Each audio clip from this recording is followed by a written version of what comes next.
Neil Prendeville Show on Red FM. Conversation that matters. But there are organisations that do train and train properly. There's a college, European College of Aesthetic Medicine and Surgery, known as ECAMS. Pim Lim is the CEO and founder of that college that does the proper training and joins me by phone. Pim, good morning.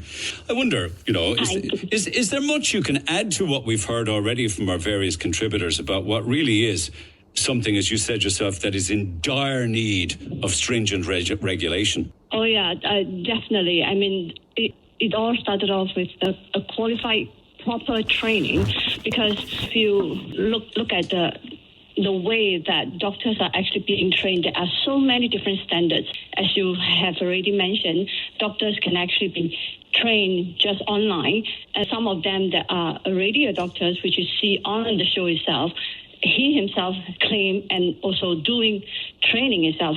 So when the doctors they start off with their career, they have no idea which training school is actually good for them. So the doctor or the dentist or the nurse, while they may be a doctor or a dentist or a nurse, they must be specifically trained in this as well. Definitely, because these are procedures that are elective. So during their training schools, they are not trained how to do aesthetic procedures.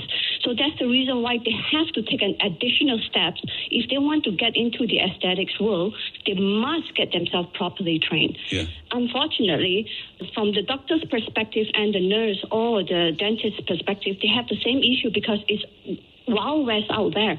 So they have no idea who is the proper training. So the only way they can compare is by course.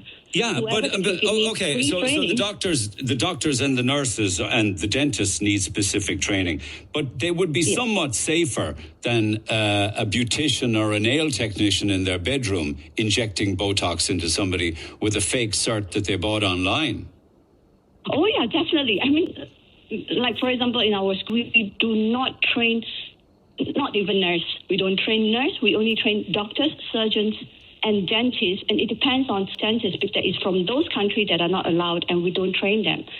So that's why in Ireland there is no regulation where any beauticians or aestheticians claim themselves aestheticians, and nurse they are doing fillers and Botox injections, and that is really scary. Okay, so you're saying that not only those who aren't even medically trained in general are doing it, but that many of the professionals are also, your words, taking shortcuts, going for low-cost options, or availing of a free training course that doesn't come up to the mark. Exactly. Doctors, in order for them to perform a Botox injections, first of all, they need to know the anatomies really well, and they need to know each product, what does it do, the difference between different brands, dilutions is different, the units is actually different. Okay. So they have to understand how to inject it properly. Your academy, your college actually uses a cadaver for the training. This is somebody who has volunteered after death to give their body for medical science and things like that. Is that what you use? Yes, that's right. Wow. So what we do is that for doctors that doesn't have any experience at all, they have to come into a basic anatomy, which is what we use is the fresh frozen cadaver. Wow. And they flew in from the U.S. and all these are volunteers that actually give their body for the science. And we will actually teach them step by step from the upper face where are all the different anatomy, because you'll be very surprised.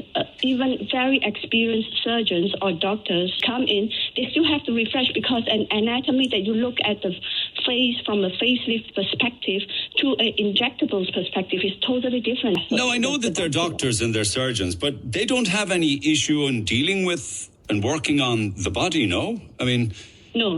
As a layperson, of course, I would never be able to do something like that. I just couldn't. Well, but for the doctors, they have to, they are used to be trained. I mean, during their residency procedure, they have a cadaver anatomy class. Yeah, I suppose they've done it already. Yeah. When they come to our course, it's actually very specialized. We just kind of teach them and let them understand, where is the safe zone, where is the danger zone, yes, where you can inject and where you shouldn't inject, how deep you should inject, how shallow you should inject, and what is the consequences when you actually inject. Because on top of that, we also teach them how to deal with complications, because when you actually have a vascular compromise, you actually have 45 minutes to save the eyes. And if within 45 minutes you didn't take action, it might lead to blindness.